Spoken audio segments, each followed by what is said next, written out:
Bonjour à tous, aujourd'hui je vais vous parler d'un micro-serveur web sur Raspberry Pi Pico W. Alors si je prends la version 2 ou sur ESP32, ça marche aussi. Et l'idée, la première chose à faire, ça sera de faire un serveur web statique. Dans la deuxième vidéo, on fera avec des capteurs et la troisième vidéo, on va pouvoir piloter depuis notre smartphone des commandes, des appareils ou des équipements qui seront branchés sur notre Raspberry Pi Pico. Et ça permettra de comprendre le cheminement.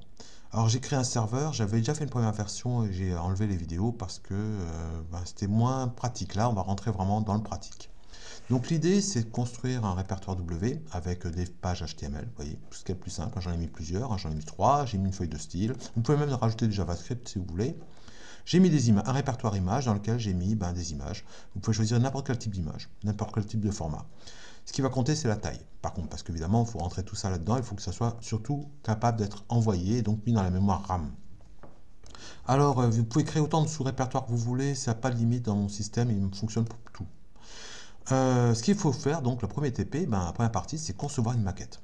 Si vous avez une maquette qui est construite, vous pourrez très facilement pouvoir le mettre en œuvre et puis pouvoir donc activer notre serveur et puis de l'autre côté, récupérer les informations. Alors je vous montre un exemple, et voilà, je l'ai fait. Donc j'ai mis un petit serveur web embarqué, vous voyez, avec une page qui donne sur une seconde page, avec des images. Bon, c'est tout ce qu'il faut retenir. Qu'est-ce qu'on aura besoin de tout ça? On aura besoin d'un fichier qui s'appelle main.py ou main.picow.py. C'est l'un ou l'autre, ou le renommer en fait, parce que moi je les rends autonomes, donc c'est main.py. Il y a 3 autres fichiers. Vous y toucherez quasiment pas, enfin, on va toucher qu'un seul, c'est celui-ci. D'accord, pour ce premier TP. Donc, la première chose qu'il faut rendre sensible aux élèves, ou aux personnes qui utilisent ce type de technologie, c'est que dans le répertoire WW, où on va créer des fonctions, vous voyez qu'il n'y a pas de majuscules. On évite les majuscules au maximum. On évite les noms farfelus avec des caractères particuliers, même les accents. Considérez que ça comme c'est particulier. Donc, majuscule, minuscule, c'est pas la même chose. D'accord? Donc, c'est sensible à la casse. Donc, il faut penser à ça. Il faut penser à prendre habituellement que des minuscules.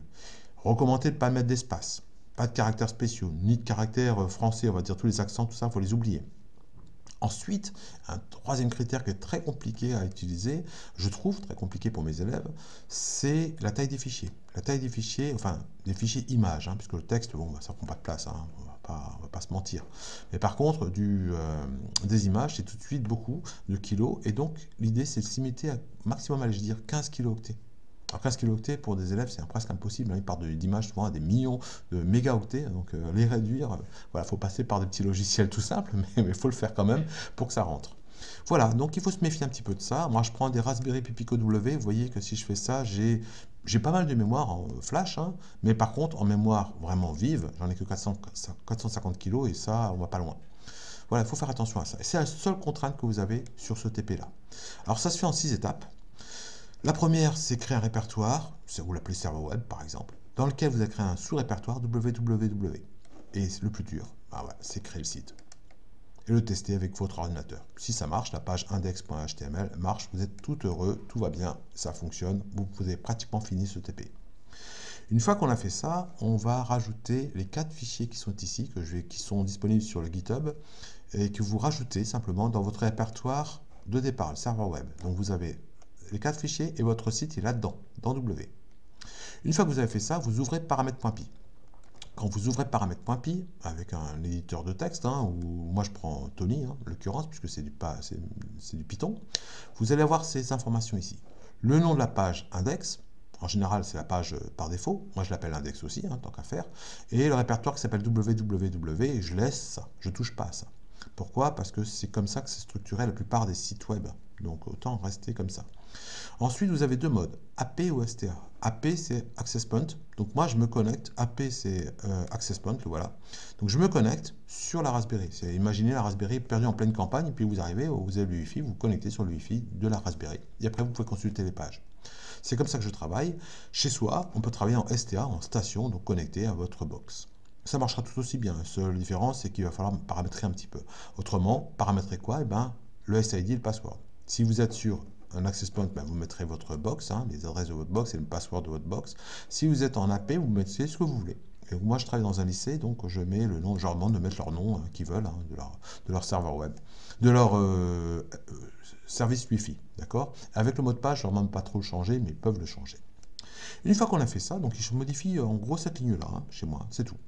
Ensuite, j'enregistre tout ça et enfin, on va connecter bien sûr la Raspberry Pi Pico sur Tony, on va la connecter en USB, vous allez la connecter. Une fois que c'est connecté, vous voyez dans le fichier ici Raspberry Pi Pico, ben vous prenez tout le répertoire que vous avez fait et vous faites un téléversement. Et ça part dans la Raspberry Pi Pico. En un coup, vous faites tout d'un coup. Pas besoin de vous embêter. Et après, il n'y a plus qu'à exécuter ça ou le renommer en main.py. D'accord? C'est à vous de voir comment vous voulez faire. Qu'est-ce qui se passe quand ça fonctionne? Eh bien, c'est très simple, vous allez activer ça, donc je l'ai dit, et à partir de là, ben, si vous êtes en access point, il va vous afficher le nom de votre Race ID, le mot de passe et l'adresse qu'il faut avoir. Si je prends cette adresse-là, je me connecte avec ça, avec moi sur mon téléphone, et ça m'affiche la page. Voilà. Vous voyez qu'il n'y a rien à faire à part créer le site web. Hein. Si vous êtes en AP, alors vous êtes resté chez moi, sur la borne laisser faire quelque chose, et ben voilà, je vais me connecter, il va me donner l'adresse, et je prends cette adresse-là, et je me connecte avec cette adresse-là sur ma Raspberry, et ça marche tout aussi bien. Un détail, mais un tout petit détail, c'est que sur les Raspberry, non pas sur les ESP32, il faut faire un reset chaque fois que vous voulez lancer le serveur. Ça veut dire que si vous êtes sur Tony, vous programmez, pensez à faire un coup de reset avant de réactiver de nouveau, de vouloir relancer en play cette fonction. Parce que tout simplement, je ne sais pas, il bug, il vous met un petit message d'erreur. C'est pas le cas avec la Raspberry. Hein. Mais bon, ça vous le faites une fois. Hein, vous le faites une fois. Si votre serveur est en route, maintenant, il est lancé. Vous pouvez accéder dans un jour, dans 2 jours, dans une semaine. S'il est lancé, il est lancé. Voilà, il est activé. D'accord? Mais c'est juste à faire une fois. Et quand ils sont sous système autonome, par défaut, comme vous faites main, il sera de toute façon fait un reset automatiquement. Voilà, c'est un petit détail, mais des fois c'est un peu embêtant. Voilà, j'ai fini. Ben, vous voyez que c'était rapide, hein. On n'a pas grand chose à raconter sur ce serveur web. On va passer à la deuxième partie, aux deuxième vidéo, où on va travailler encore plus rapidement, ce sera moins de 6 étapes, pour faire la partie mettre des capteurs.